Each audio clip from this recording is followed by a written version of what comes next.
Hello friends, welcome back to my channel. My name is Shivani. इस video में मैं discuss करूंगी आईटीआई के एडमिशन 2025 का फुल प्रोसेस, जो कि अभी एडमिशन्स लाइव हैं। तो इस वीडियो को पहले देखिए, उसके बाद अपने रजिस्ट्रेशन करिए, क्योंकि इस वीडियो में आपके सारे डाउट क्लियर हो जाएंगे।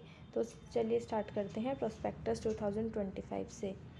इसमें सबसे पहले तो आपको ये समझना चाहिए कि ये जो ट्रेनिंग आईटीआई है, इसमें जो ट्रेनिंग कराई जाती है वो क्राफ्ट्समैन ट्रेनिंग स्कीम सीटीएस के उसमें कराई जाती है, जिसमें कि गवर्नमेंट ऑफ इंडिया 1950 में गवर्नमेंट का एम था कि जो वर्कर्स हैं, जो मतलब एक जो हमारे यंग एंटरप्रेन्योर्स हैं या फिर जो हमारे यूथ है, उसको एक स्किल वो प्रोवाइड कराई जा सके ट्रेनिंग, ताकि वो इंडस्ट्री में वर्क कर सके अक्रॉस द कंट्री। तो ये वोकेशनल ट्रेनिंग है। वोकेशनल ट्रेनिंग का मतलब क्या होता है कि इसमें आप सेंटर और स्टेट गवर्नमेंट दोनों के लिए अप्लाई कर सकते हैं। बट कुछ ट्रेड ऐसी हैं जो सिर्फ एनसीवीटी हैं, मतलब एनसीवीटी मतलब नेशनल लेवल पे एप्लीकेबल है। कुछ है एसटीवीटी। एसटीवीटी का मतलब है जो स्टेट लेवल पे, सिर्फ स्टेट लेवल उसको हैंडल करती है। अब यहाँ पर जो एनसीवीटी है, इसमें आप क्या होता है कि आप ऑल ओवर इंडिया में कोई भी गवर्नमेंट जॉब आती है जिसमें आईटीआई की रिक्वायरमेंट होती है, उसमें आप अप्लाई कर सकते हैं। बट स्टेट लेवल में सिर्फ आप स्टेट स्पेसिफिक जॉब्स में अप्लाई कर सकते हैं। 2025 में जो आपकी सीट्स हैं वो हैं 11,552 सीट्स हैं टोटल आईटीआई में अवेलेबल। और इसमें एडमिशन मेरिट बेसिस पे होता है, और इसमें कोई एंट्रेंस टेस्ट नहीं होता। मेरिट बेसिस है, जो आपके 8th के मार्क्स हैं और 10th के मार्क्स हैं, इनके बेसिस पे होता है। कुछ आईटीआई की जो ट्रेड हैं उस 8th के मार्क्स के बेसिस पे ली जाती हैं, कुछ 10th के बेसिस पे। तो यहाँ अक्रॉस मतलब 14 सेक्टर्स हैं टोटल, जो कि 55 आईटीआईज़ हैं, उनमें ये होती हैं ट्रेड्स। अब बात करते हैं कि ये जो हमारा सर्टिफिकेशन कैसे मिलता है इस आईटीआई में और क्या इसका प्रोसेस है। सबसे पहले इसके मतलब इसमें 2 लेवल होते हैं। फर्स्ट होता है आपका इंटरनल असेसमेंट, जो कि आपका आईटीआई जो है जिसमें आपने ट्रेनिंग करी है ये उसमें होता है। और ये होता है फाइनल असेसमेंट। ये आपका एक सेंटर पड़ता है, वहाँ पर आपको एक एग्ज़ाम देना होता है। उसके अलावा इसमें क्या होता है, जो भी आपने सीखा है, आपके जो भी प्रैक्टिकल्स हुए हैं, 1 ईयर की ट्रेड है तो जो 1 ईयर में आपके प्रैक्टिकल हैं उसकी फ़ाइल चेक होती है, और हर ट्रेनिंग के से फ़ाइल, अटेंडेंस, सब चीज़ें इसमें चेक होती हैं, और उस बेसिस पे यहाँ पर नंबर दिए जाते हैं और प्रैक्टिकल करा के दिखाया जाता है। उसके बाद यहाँ पर इंटरनल जो मार्क्स होते हैं उसका एक मतलब फॉर्मेट होता है, आपको वो प्रैक्टिकल्स करने होते हैं। और ये जो प्रैक्टिकल्स की हेल्प है आपको, मतलब कि क्या क्या आ सकता है एग्ज़ाम्स में, वो इस वेबसाइट पे दे रखा है। उसके बाद आता है आपके फाइनल असेसमेंट। फाइनल असेसमेंट क्या होता है, जहाँ पर बाहर सेंटर पड़ता है, वहाँ पर आपको एक टेस्ट देना होता है। तो ये ऑल ट्रेड्स के लिए एक टेस्ट होता है, सबको ये टेस्ट देना होता है आपकी ट्रेड के अकॉर्डिंग। फिर बात करते हैं पासिंग क्राइटेरिया क्या है, कि ये सर्टिफिकेट लेने के लिए एग्ज़ाम में कितने नंबर लाना इम्पॉर्टेंट है। अगर आपकी 6 मंथ की ट्रेड है या फिर 1 ईयर की ट्रेड है, मतलब कि आप 1 साल के लिए कर रहे हैं, 6 मंथ के 2 लेवल पे होती है, तो उसमें आप 100% वेटेज आपकी उस 1 ईयर की लगेगी और 6 मंथ की। अगर 2 ईयर की है तो फर्स्ट ईयर से आपका 50% मार्क्स लिए जाएंगे, और जो आपका सेकेंड ईयर है उसके भी 50% मार्क्स कैलकुलेट होंगे। जैसे 2 ईयर की ट्रेड है तो फर्स्ट ईयर से 50% मार्क्स लिए जाएंगे आपके, और सेकेंड ईयर से भी 50% मार्क्स लिए जाएंगे। ऐसे आपका रिज़ल्ट प्रिपेयर होगा। और अब मिनिमम पासिंग क्राइटेरिया क्या है, जो आपका ट्रेड प्रैक्टिकल होता है, अगर वो मतलब जो आपका यहाँ पर मैंने बताया कि इंटरनल टेस्ट होता है वो 100 मार्क्स का है, तो उसमें 60 मार्क्स लाने कंपलसरी हैं। और अदर सब्जेक्ट जैसे आपका थ्योरी का पेपर होगा बाहर, उसमें आपको 33% मार्क्स लाना ज़रूरी है। अब आपको इस पीडीएफ में ये गिवन है, जहाँ पर कि आपको बताया गया है कि ये कितने ड्यूरेशन की आपकी ट्रेड है, जो भी आप ट्रेड चूज़ कर रहे हैं उसके लिए क्या क्या क्वालिफ़िकेशन चाहिए, कितने ईयर की है, और उसका नाम, उसके लिए मिनिमम एज क्या चाहिए। उसके बाद एक क्लास में कितने स्टूडेंट्स होंगे, मतलब एक जो बैच होगा उसमें कितने स्टूडेंट्स होंगे। उसके बाद ये इंजीनियरिंग है, नॉन इंजीनियरिंग है, और कौन कौन सी आईटीआई हैं जो ये कराती हैं, और एसटीवीटी एससीवीटी में कौन कौन सी हैं जो ये कराती है, मतलब स्टेट लेवल पे कौन कौन सी आईटीआई हैं। तो ये सीट्स इसमें टोटल ये हैं, और इसमें टोटल ये हैं। ऐसे आता है ये वाला कोर्स जिसमें सबसे ज़्यादा सीट्स हैं, और इसमें यहाँ पर 10th क्लास एग्जामिनेशन आप पास होने चाहिए। 1 ईयर का ट्रेड है ये भी, इसमें भी स्ट्रेंथ जो है 24 रहेगी। और इसमें यहाँ पर NCVT भी है और SCVT भी है। यहाँ पर जो दिया गया है वो है आपकी दी गई है जॉब रोल, कि आपको इसके बाद क्या क्या तरीके की जॉब मिल सकती है, और आपको इसका स्टडी मटेरियल, वो यहाँ पर क्लिक करेंगे तो आप स्टडी मटेरियल की वेबसाइट पे पहुँच जाएंगे, जहाँ आपको इसके बारे में सब कुछ गिवन होगा कि इसमें क्या क्या आपको 1 ईयर में क्या क्या पढ़ाया जाएगा। नेक्स्ट बात कर लेते हैं फ़ीस स्ट्रक्चर। अब फ़ीस स्ट्रक्चर ऐसे है कुछ कि जो आपकी SC एंड ST बॉयज़ हैं उनकी ट्यूशन फ़ीस तो नहीं है गर्ल्स की, और जो PWD कैंडिडेट्स हैं उनकी भी ट्यूशन फ़ीस नहीं है, और जो बाकी अदर कैटेगरी के बॉयज़ हैं उनकी 100 रुपीज़ पर मंथ है। ये सेम आप अपने अकॉर्डिंग देख सकते हैं। अगर आपने जैसे यहाँ पर ये इंजीनियरिंग ट्रेड है और नॉन इंजीनियरिंग ट्रेड है, आप इसमें देख सकते हैं नॉन इंजीनियरिंग है, तो आपको नॉन इंजीनियरिंग यहाँ से देखना है। आपको इस वाले में देखना है कि आपकी फ़ीस कितनी होगी। तो अगर आप इन कैटेगरी में से हैं तो आप ये देखिए, अगर ST SC में से हैं, ये गर्ल्स या PWD हैं, तो यहाँ पर आपकी ट्यूशन फ़ीस ज़ीरो है। गर्ल्स के लिए यहाँ पर नॉन ट्यूशन फ़ीस भी ज़ीरो है, और 200 रुपीज़ ये रजिस्ट्रेशन के टाइम पे सबको देने हैं। एंड यहाँ पर आते हैं 500 रुपीज़, जो कि यहाँ पर ये सबको देने हैं। इसका मतलब है ये जो आपके 500 रुपीज़ हैं ये कैश एंड मनी है, मतलब जब आप अपनी ट्रेनिंग जो है सक्सेसफुली कंप्लीट कर लेंगे तो ये अमाउंट आपको रिफ़ंड हो जाएगा। ये 500 हर स्टूडेंट को रिफ़ंड हो जाएंगे, जो भी बच्चा अपनी ट्रेनिंग को कंप्लीट कर लेगा। फिर आता है, अब यहाँ पर लिखा है आपकी टोटल फ़ीस कितनी है, तो आपको डिपॉज़िट करनी है fees at the time of admission के टाइम पे करनी है। तो ये आपकी फ़ीस जो बैठती है यहाँ अपने अकॉर्डिंग देख सकते हैं। गर्ल्स की यहाँ पर कोई फ़ीस नहीं है, बस 700 रुपीज़ देने हैं, जिसमें से 200 आपके registration charges, 500 cash and money, जो कि आपको 500 रिफ़ंड भी हो जाएगी बाद में। अब बहुत स्टूडेंट्स का ये डाउट है कि हम दिल्ली से नहीं हैं तो हम इसमें एलिजिबल हैं कि नहीं। तो अब ये बात कर लेते हैं हम स्टेट वाइज जो कोटा ऑफ द सीट्स है।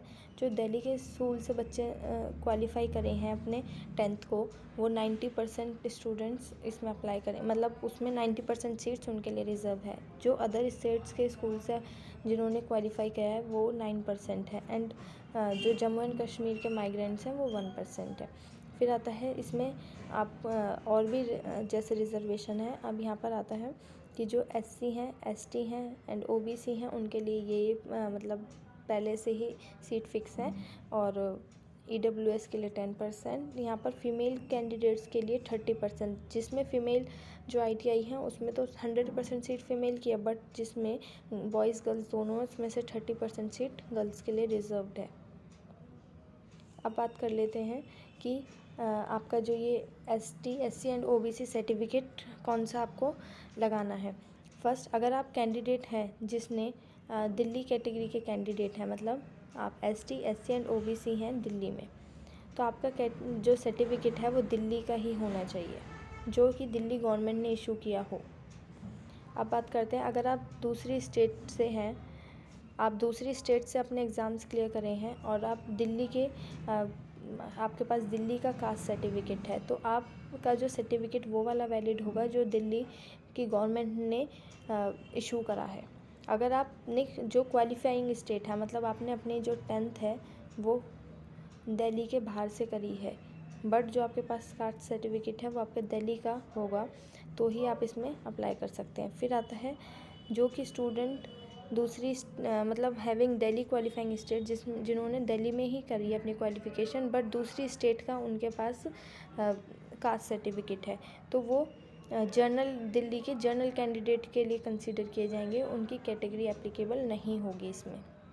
ये तीनों केसेस को आप अच्छे से देख लीजिए। आप जिसमें भी अप्लाई करना चाहते हैं पहले इसको समझिए फिर अप्लाई करिए। फिर आता है कि जो डुअल कैटेगरी बेसिस पे भी हम अप्लाई कर सकते हैं, मतलब हम अपने 8th के मार्क्स भी लगा सकते हैं, 10th के मार्क्स भी। कुछ कैटेगरी मतलब ट्रेड में आपको 8th के मार्क्स कंपलसरी हैं, कुछ में 10th के कंपलसरी हैं। अब आपको अगर OBC जो कैटेगरी का बेनिफिट लेना है, तो आपका जो OBC सर्टिफिकेट होना चाहिए वो विद NCL वैलिड NCL के साथ होना चाहिए, और वो मतलब इशू होना चाहिए 1 अप्रैल 2025 के बाद, मतलब लेटेस्ट होना चाहिए जो 1 अप्रैल 2025 के बाद इशू हुआ हो।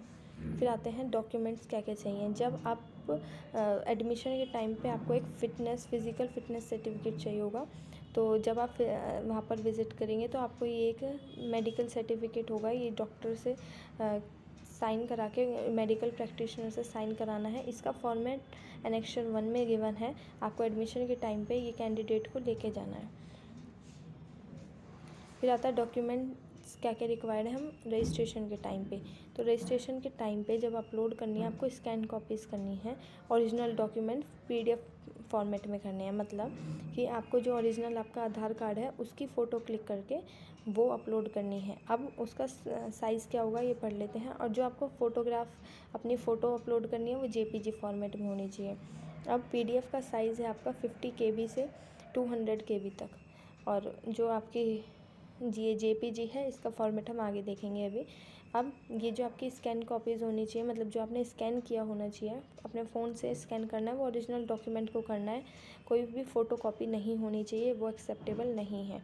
तो आपको डायरेक्ट अपना आधार कार्ड रखना है, उसकी फ़ोटो क्लिक करनी है, उसको PDF में कन्वर्ट करना है। उसका PDF का साइज़ है 50 से 200 KB तक होना चाहिए। अब बात करते हैं कौन से डॉक्यूमेंट्स अपलोड करने हैं। सबसे पहले कैटेगरी सर्टिफिकेट अगर आपका एप्लीकेबल है तो ST SC OBC plus NCL वाला और EWS ये सब PDF फॉर्मेट में आपको अटैच करने हैं अगर एप्लीकेबल है। उसके अलावा और भी कोई कैटेगरी अगर सब कैटेगरी एप्लीकेबल है तो जैसे कि NCC डिफेंस पर्सनल दिव्यांग मतलब PWD कैंडिडेट माइनॉरिटी और ये दिल्ली एम्प्लॉयज़ ये सब आप अप्लाई कर सकते हैं इन PDF फॉर्मेट में। सब PDF फॉर्मेट में होगा और इनका साइज़ है 50 से 200 KB तक।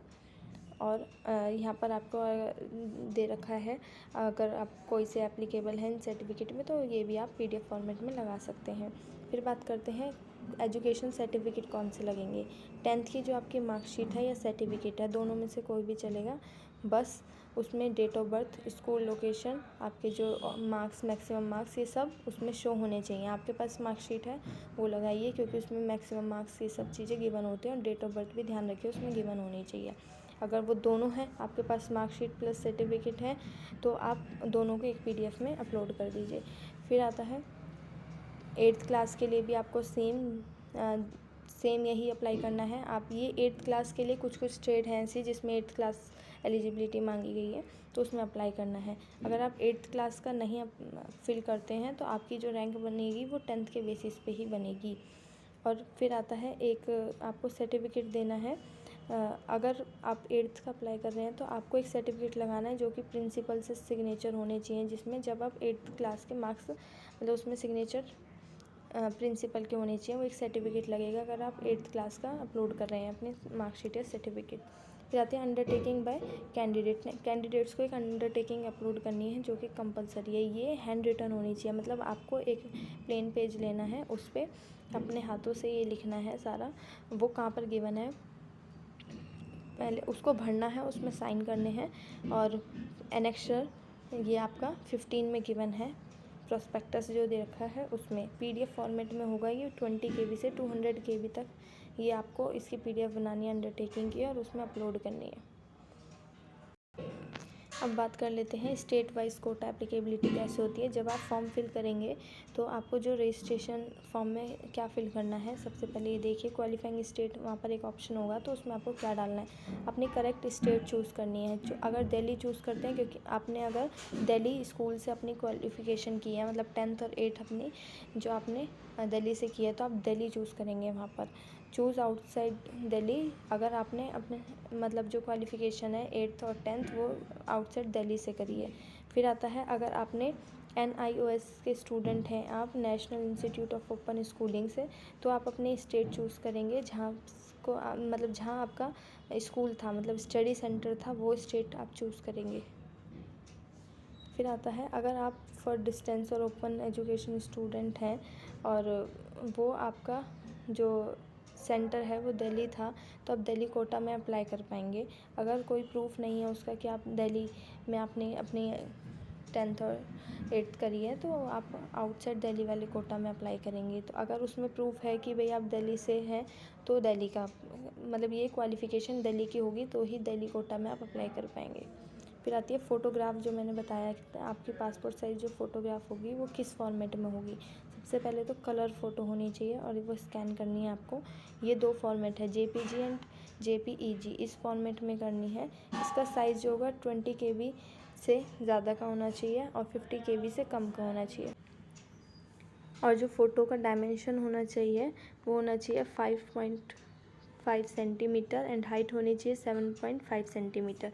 फेस की पोजीशन जो होती है, फेस विजिबल सेंटर में विजिबल होना चाहिए। जो ये आपकी फ़ोटोग्राफ है इसमें सेंटर में आपका फेस होना चाहिए और आपके बोथ ईयर्स क्लियरली विजिबल होने चाहिए। फिर कोई भी मास्क या कैप नहीं होनी चाहिए। उसके बाद बात कर लेते हैं अब रजिस्ट्रेशन स्टार्ट, मतलब जो आप वेबसाइट पे जाएंगे, आप जब क्लिक करेंगे तो आपको रजिस्ट्रेशन का ऑप्शन आएगा। तो सबसे पहले आप उस वेबसाइट पे जाएंगे, ये आपकी वेबसाइट है, इस पर आप फ्रेश कैंडिडेट रजिस्ट्रेशन पे क्लिक करेंगे। इस पर क्लिक करने के बाद आपको एक application number and password create करना होगा। एप्लीकेशन नंबर जो होगा पोर्टल पे आपको पासवर्ड और अपना एप्लीकेशन नंबर क्रिएट करने के बाद अपनी डिटेल्स को फिल करना होगा। जब आप अपनी डिटेल्स क्लियरली उसके अंदर फिल कर लेंगे, फिर आपको डॉक्यूमेंट्स अप्लाई करने का ऑप्शन आएगा। डॉक्यूमेंट्स अपलोड करने का, डॉक्यूमेंट्स अपलोड कर देंगे आप पोर्टल पे। उसके बाद जो भी डॉक्यूमेंट्स मतलब आपको नहीं डालने हैं तो आप नॉट एप्लीकेबल लिख देंगे, और या फिर मतलब वाइट ऐसे आप एक वाइट शीट लेंगे, उस पर लिख देंगे नॉट एप्लीकेबल और उस पर सिग्नेचर करेंगे, उसको PDF फॉर्मेट में कन्वर्ट करेंगे और अपलोड कर देंगे। जो भी आपके मतलब रिलेटेड नहीं है आपसे, जिसको आपको अपलोड नहीं करना है, तो उसमें आप ये लिख देंगे नॉट एप्लीकेबल रहता है।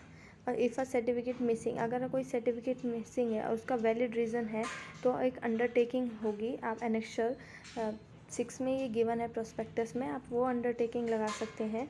उसके करेक्ट इन्फॉर्मेशन दें, करेक्ट अपना रीज़न दें कि वो सर्टिफिकेट क्यों मिसिंग है। उसको स्टेटमेंट में ये लिख देना है और कि मैं अपना ये जो सर्टिफिकेट है एडमिशन के टाइम तक कर दूँगी अप्लाई, या कर दूँगा मतलब आपको प्रेजेंट कर दूँगा, और उस पर सिग्नेचर करें। उस अंडरटेकिंग को सेल्फ अटेस्ट करके PDF में अपलोड कर दें। फिर जो आपका वेरिफिकेशन होगा वो अप्रूवल, इसको अप्रूव करेंगे। जब अप्रूव कर देंगे विदाउट कोई ऑब्जेक्शन के, तो आपको फ़ीस पेमेंट का ऑप्शन दिखाई देने लगेगा। रजिस्ट्रेशन फ़ीस आप 200 रुपीज़ आपको पे करनी है रजिस्ट्रेशन के टाइम पे। आपका रजिस्ट्रेशन अब कंप्लीट हो चुका है। अब आपको वेरिफिकेशन जो प्रोसेस बताया कि जिसके अंदर ये वेरिफिकेशन जो होगा आपका सक्सेसफुल रजिस्ट्रेशन हो जाएगा। उसके बाद कैंडिडेट का एक बेसिक मतलब चेक होगा कि आपकी सारी इन्फॉर्मेशन सही है कि नहीं। जब वेरिफिकेशन हो जाएगी तो आपको चॉइस फिलिंग का ऑप्शन आएगा, मतलब आपको अपने अकॉर्डिंग, जैसे कि आपको एक computer operator and programming assistant की ट्रेड अप्लाई करनी है इन ITI शादरा, तो आपके पास ऑप्शन होगा कि इसको चूज़ करेंगे आप, मतलब ये चॉइस फिर आपको करनी है DPT ट्रेड चूज़ करनी है ITI पूसा में। तो उस तरीके से आप चॉइस फिलिंग करेंगे अपनी। उसके बाद ITI के जो ऑफिशियल्स हैं वो आपकी जो चेक करा हुआ है, आपने सब अपलोड करा है, उसको चेक करेंगे डॉक्यूमेंट्स को, फिर वो वेरीफाई कर देंगे। और वेरिफिकेशन जो होगा उसके बाद आपके और जो ओरिजिनल सीट अलॉटमेंट स्टार्ट होगा। अगर कोई भी इशू मिलता है उन्हें आपके डॉक्यूमेंट्स में, तो वो आप कोई भी इशू होता है तो कैंडिडेट्स की जो डिस्क्रिपेंसी होगी वो जब वो लॉगिन करेंगे अपने पोर्टल पे अपना एप्लीकेशन नंबर एंड पासवर्ड डाल के, तो उनको वहाँ पर शो होने लगेगी। अगर वो उसका रिप्लाई करना चाहते हैं तो वो रिप्लाई कर सकते हैं। वो करेक्ट मतलब जैसे किसी के नाम में कोई स्पेलिंग में मिस्टेक है, मिसमैच हो रहा है, तो वो उसको करेक्ट कर सकते हैं सब। तो उस कैंडिडेट की रिस्पॉन्सिबिलिटी होगी कि उस इशू को फिक्स करें। आपको SMS सेंड किया जाएगा कैंडिडेट को कि इन्फॉर्म, तो आप अपना रेगुलर, यहाँ पर गिवन है कि आप अपना रेगुलर जो है अपना लॉगिन करके अपना स्टेटस चेक करते रहिए एडमिशन जो ऑनलाइन पोर्टल है उस पर। अब आती है चॉइस फिलिंग। चॉइस फिलिंग मैंने आपको बता दी है, जिसमें चॉइस फिलिंग का एक ऑप्शन है जो एक्टिवेट हो जाएगा जब आपका वेरिफिकेशन हो जाएंगे डॉक्यूमेंट्स कैंडिडेट का, जिसमें आप अपनी ट्रेड और ITI को चूज़ कर सकते हैं, कॉम्बिनेशन बना सकते हैं, जो कि किस तरीके से बनाना है।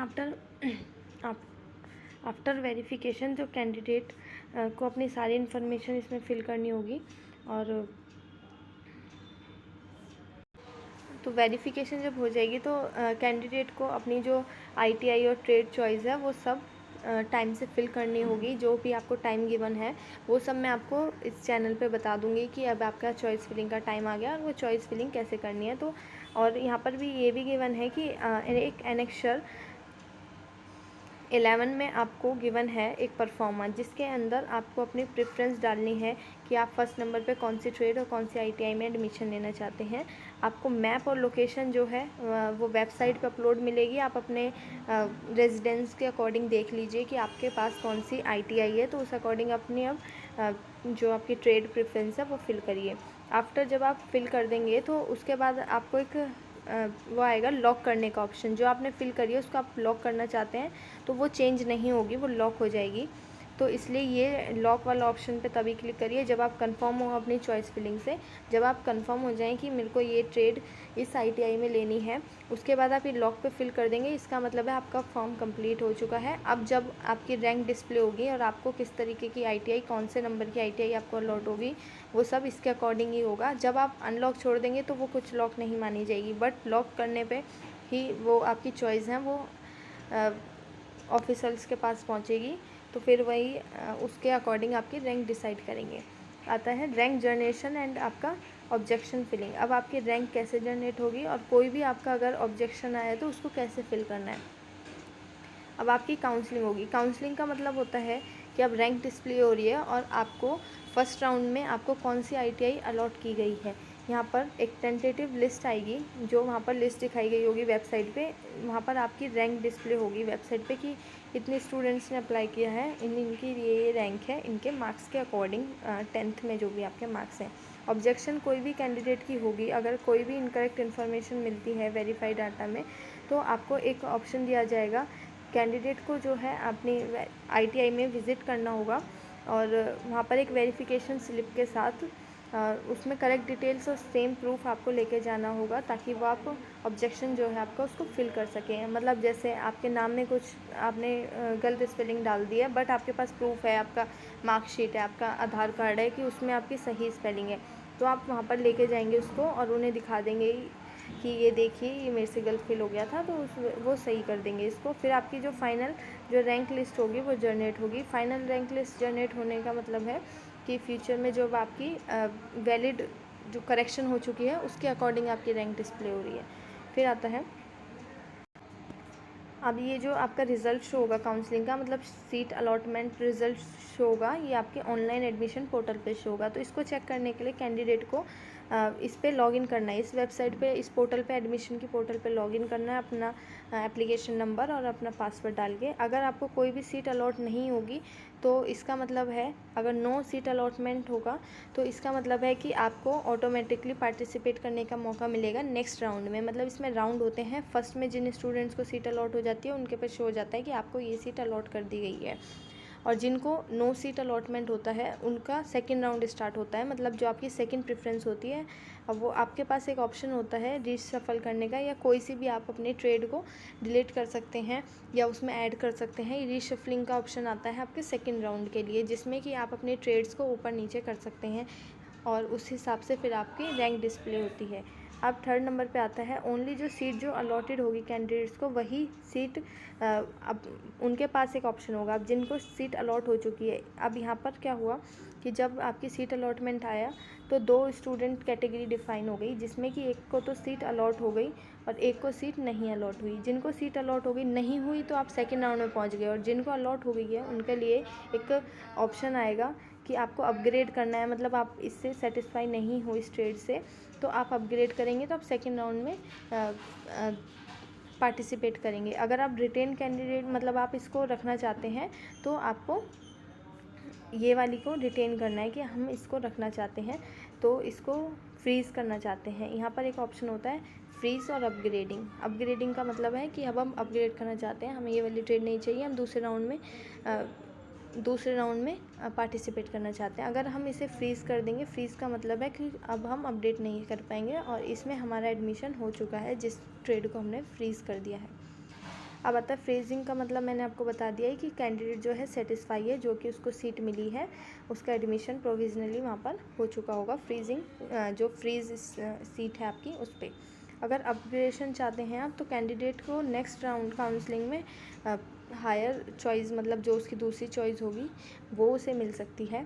तो इसके लिए आपको अपग्रेडेशन की आप इससे सेटिस्फाई नहीं है, आप दूसरे राउंड में पार्टिसिपेट करेंगे जिसमें आपको दूसरी ट्रेड मिलेगी। इसमें भी आपके पास एक ऑप्शन आ जाएगा, इसमें आप रीसफल और फिल डिलीट ट्रेड्स चॉइस को कर सकते हैं। अब बात करते हैं वो कैंडिडेट जिन्होंने फ्रीज प्रेफरेंस चूज़ कर लिया है, कि मतलब वो सेटिस्फाई हैं जो उन्हें अलॉटमेंट हुई है। वो कैंडिडेट जिनके पास फ्रीज ऑप्शन आया था और उन्होंने चूज़ कर लिया है, अब उनके 2 स्टेप्स हैं। उनको पहला काम करना है, फिज़िकली रिपोर्ट करना है अपनी अलॉटेड ITI। फॉर एग्जांपल आपको ITI पूसा अलॉट हुई है तो आप उसमें फ़िज़िकली रिपोर्ट करेंगे, मतलब आप वहाँ अपने डॉक्यूमेंट्स को लेकर जाएंगे। वो क्या क्या डॉक्यूमेंट्स लेके जाने हैं वो भी मैं आपको इस वीडियो में बताती हूँ।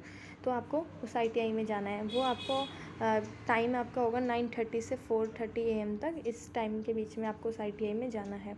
और बाकी आपको प्रोस्पेक्टस में उनका हेल्पलाइन नंबर, एड्रेस वगैरह सब अवेलेबल है, आप उनसे कांटेक्ट करके भी जा सकते हैं। तो सब बेटर यही रहेगा कि आप अपना मतलब कॉल कर लें पहले उनको, अपना सीट जो है टाइम बुक कर लें कि भाई मैम हम इतने टाइम तक, या सर हम इतने टाइम तक अभी आ पाएंगे। तो इससे क्या होगा कि आपका स्मूथ प्रोसेस हो जाएगा, अच्छे से वेरिफिकेशन हो जाएगा और आपका एडमिशन, यहाँ पर आपका एडमिशन प्रोसेस स्टार्ट हो चुका है। वो रजिस्ट्रेशन प्रोसेस था, अब यहाँ एडमिशन हो रहा है आपका। तो इसमें क्या होता है कि आपको डायरेक्टली जाना है।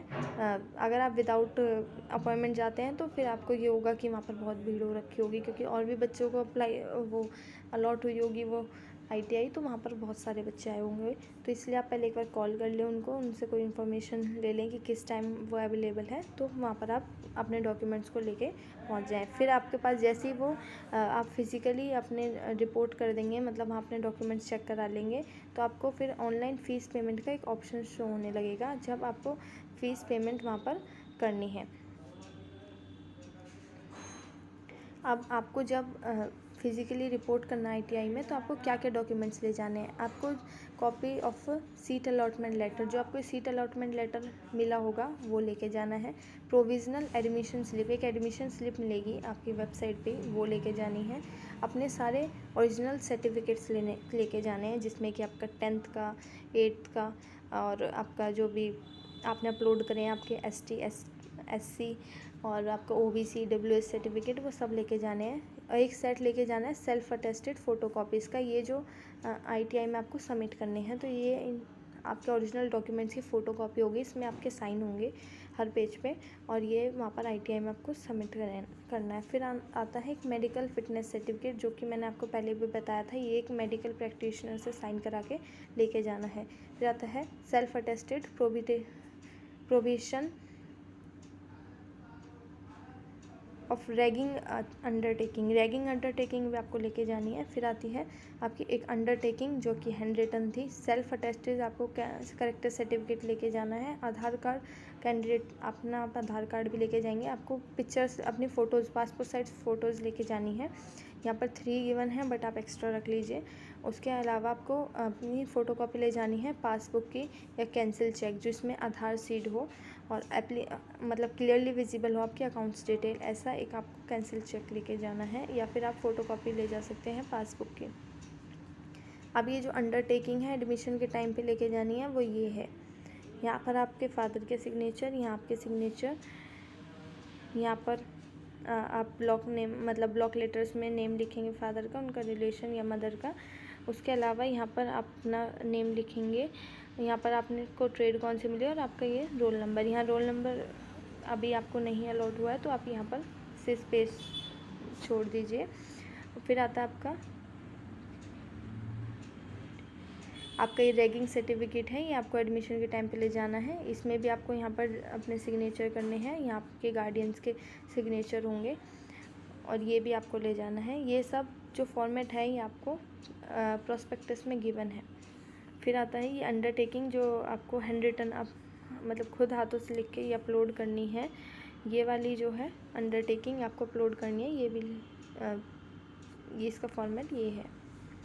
अब आपका कोई भी डाउट हो इस एडमिशन से रिलेटेड, या और भी कोई डाउट हो आपका आगे कि ट्रेड कौन सी लेनी चाहिए, कि उसका एग्ज़ाम कैसे होंगे, किस पैटर्न में आते हैं, तो आप मेरे को कमेंट बॉक्स में बताइए, मैं उसका ज़रूर रिप्लाई करूँगी। Thank you for watching this video till now.